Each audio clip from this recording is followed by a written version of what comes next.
Happy Hoarder here, and today I am participating in the I Love Plaid collaboration with a lot of lovely ladies, and we're going to show you some fun crafts to do with plaid products.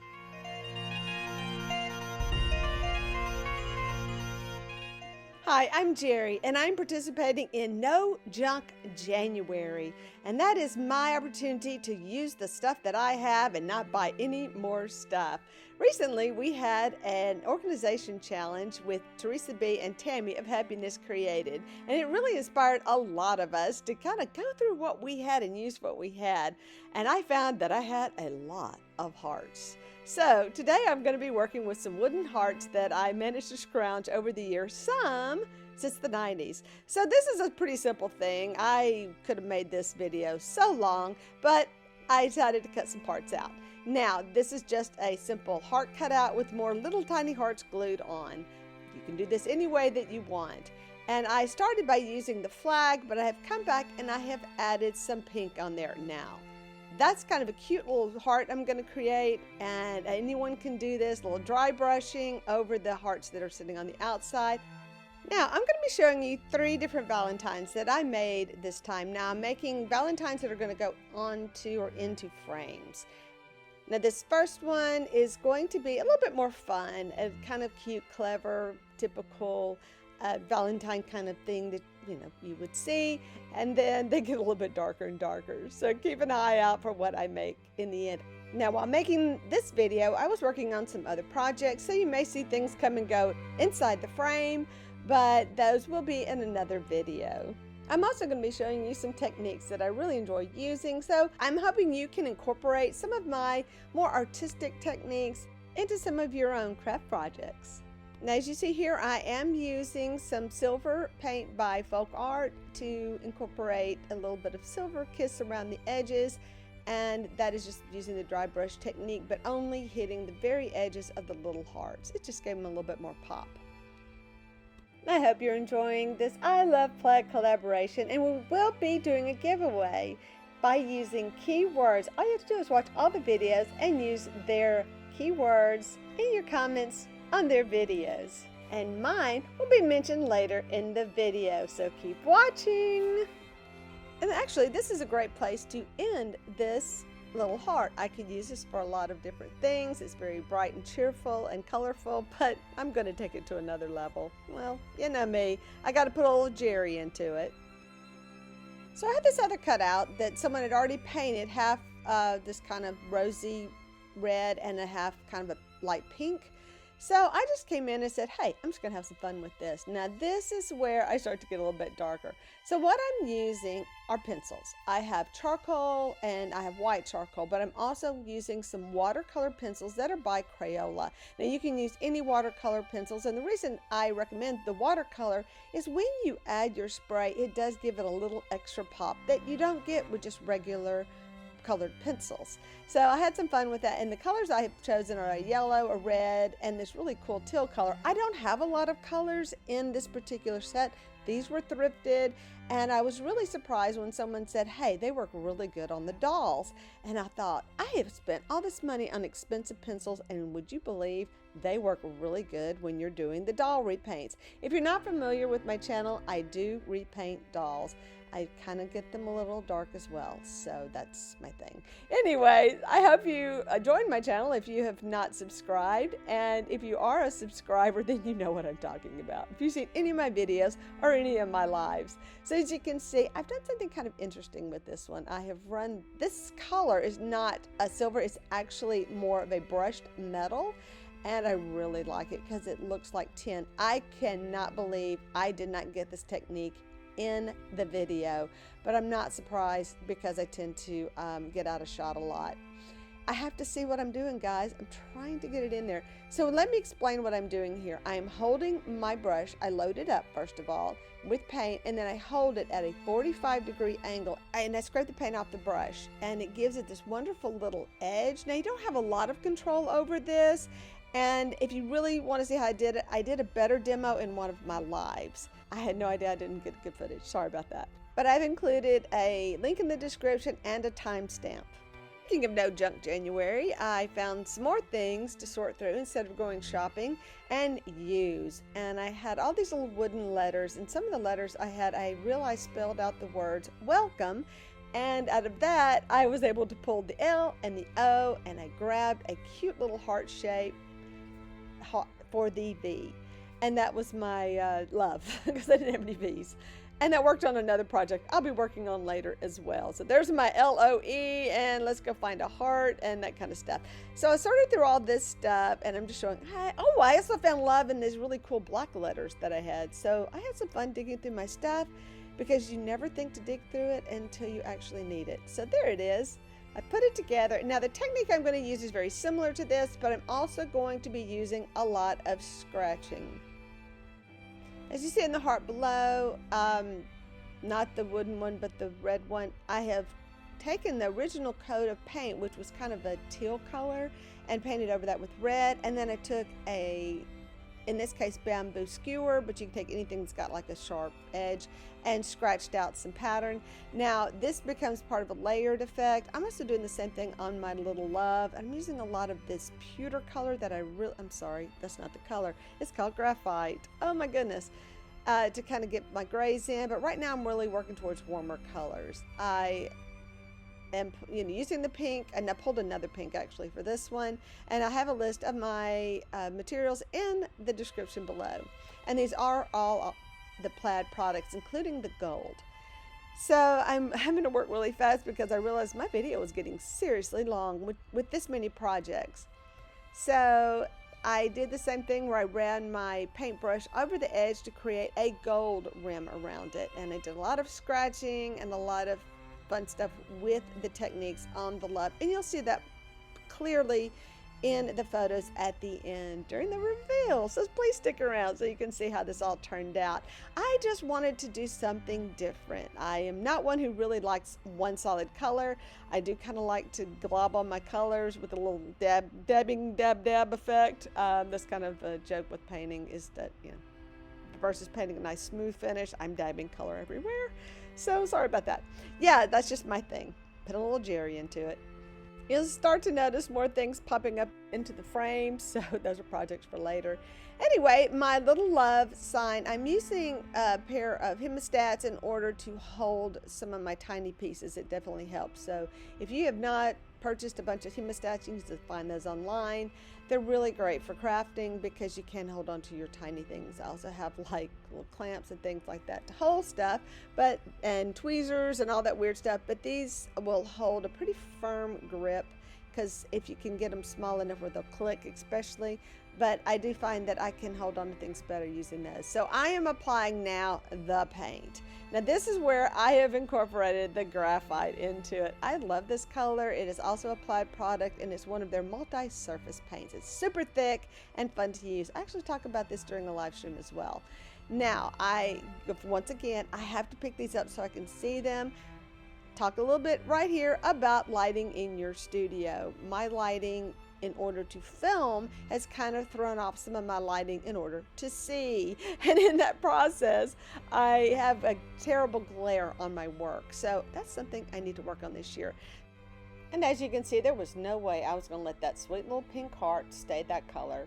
I actually did this the next day, so that gave that gold trim some time to dry, and came back in and filled it in with the reds, the pinks, all of the colors. I've kind of kept the same palette. I'm also using the scratching technique on this piece, and I'm applying layers and layers. Now this is something, if you see it up a little bit closer, you do see all the different techniques that I've used, and it makes overall from a distance this really broken up color and a little bit more interesting to me than just plain pink. And now for the frames. During my craft clean out organization challenge, I did find some cool frames in my barn, and this one was actually in my back storage. So I wanted to take some time on this one because I think it's probably the best way for me to show you how I did some of the techniques. Now I'm going to warn you right now, if you are applying paint to plastics, or in this case a kind of a glossy paint, you should really put on a good coat of a Mr. Super Clear or some kind of sealer to help it bond. Other things would be like a Liquitex makes a product, but the Liquitex has a little bit of a tooth to it, and you might not like working with that surface. So look around for some gessos or something to kind of a clear gesso to give you a better bond. Now, I'm not worried about this because this is not a gift to like give out to someone and never see it again. This is something I'll have in my own collection, so I'll know how to take care of it. Now, if I was selling it or something, I would have taken better precautions. So please keep that in mind when you're doing your artwork. I don't know what the story is behind this frame. It's just something I thrifted, but don't you just love that little design they etched into it? And I don't know if it was bought that way. You know, like I said, it could have been something someone crafted. I think it's a cute little design. It's just not what I needed. So I did the same thing where I did some scratching. Now this is several different techniques that I use, but it's basically back to scratching up the surface. And you can even take something like a metallic tool and really scratch into your wood if you want a really deep, deep texture. So, and I'm dry brushing a little bit of red over there. Sometimes it hits and goes inside. Sometimes it just lightly brushes it. Like I said, a lot of this is some things that you have to see when you're holding it. And the camera didn't quite capture all of the different variations in the texture. So I am having fun with a little bit of silver, a little red. I'm just like globbing it all on there because I just kind of go back and scratch it some more.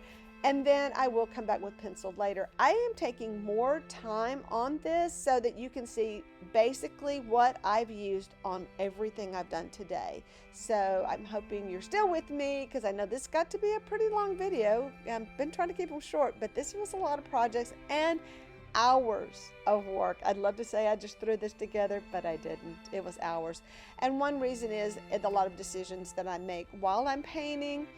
And I don't know where that comes from, where you think this isn't working, it's too light here, too dark here, and I'm always pushing darks and lights and midtones, and you're just kind of keep playing with that, and that can take a lot of time. So I appreciate those who say, I'm just painting it red, I'm going to be done with it, but this in itself is its own art form, and this is kind of where you get to express yourself a little bit more as an artist and less as someone who is trying to just make something to get it out there.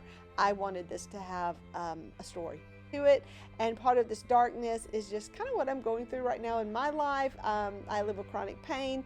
I can't say it's great for your relationships with other people. Those who have to live with someone who's in chronic pain, yeah, it's not fun. But I'm kind of making this one particular Valentine to my husband, and I'm getting a little bit tearful because of what we've been through and how somehow in the stitching together of our lives there's this thread of pain. And if you look at the video when it's done, you'll see this blue stripe that kind of goes through, and that's kind of my pain stripe. But anyway, it's life. What can you do? You know, nobody's perfect, and we're all, you know, working through our stuff. So I'm actually in a lot of pain right now, and I'm just kind of coping with it today, and it's just one of those things we do. And it's really hard to find the perfect Hallmark card for that occasion. So this one is definitely more depicting of our lives together and how we're still together. It's amazing after all these years. So anyway, yeah, I'm coming back now in with the pencils, and I've had a chance to get some composure so I can talk about this a little bit more. And this is where it gets interesting because I put the heart down and I realized I've got this kind of yin and yang thing going on, and so I wanted a reverse on the frame. I wanted one side to be dark, the other side to be light, that was in contrast to the light and dark of the heart. So I'm having a little fun with that. Nothing too strong, just something kind of subtle. And I decided to go around the edge here with, this is a watercolor pencil, and I'm adding water to it in order to get this really nice little soft shading effect. Like I said, the watercolor pencils are awesome to work with. I'm using watercolor because charcoal would not stick to that varnish. And that worked out much better. It's nice and soft, and I liked how it turned out. So I did it on the other side as well. So this one, I've spent a lot of time, I did a lot of different techniques. One thing as I'm putting it together that I did notice, I wasn't liking the red as it kind of goes inside the frame. I didn't think that was working with the heart sitting on top. It needed a little bit more depth. So in a minute, you'll see me doing some more. I'm just continuing on with this technique in case you missed it. Here's your another chance. Now this silver does have a little bit of a raised edge to it, so it kind of fit up nicely into that little edge. This I did paint, by the way. It was already, no, it wasn't. I painted that silver on there. When I painted it on, I painted on very thick and kind of the same techniques, not necessarily with the 45 degree, but I globbed my paint on in that little area, and then I was able to push my sorry, this is not charcoal, this is watercolor pencil up into it, and I kind of came back in and touched up my silver because I kind of painted on it. So before I added the black, I'd put some silver, and I checked it out with the heart. I didn't like it. I wasn't getting the contrast that I needed, so I'm going to go back and hit this with some black. But I did let it kind of mix in with that silver, and this is actually that brush metal. It's not silver.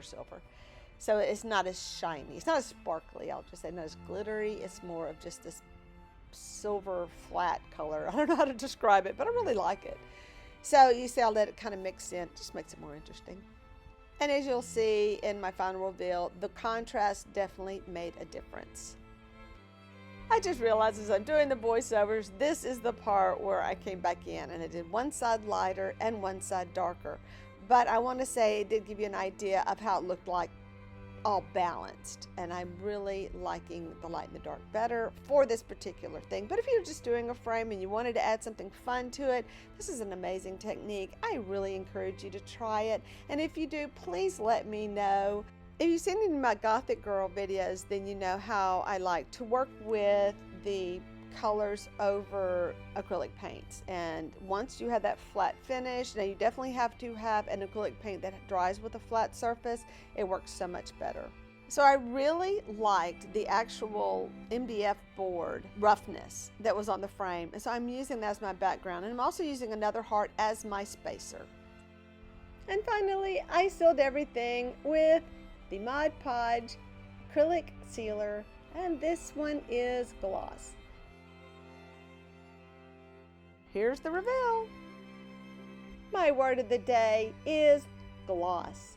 I don't normally use a gloss sealer on my work, but this time I did because I had a Mod Podge product that is by Plaid, and I wanted to use it because I have had it for quite a while and it still works great. Like a lot of my older Plaid products, they still hold up.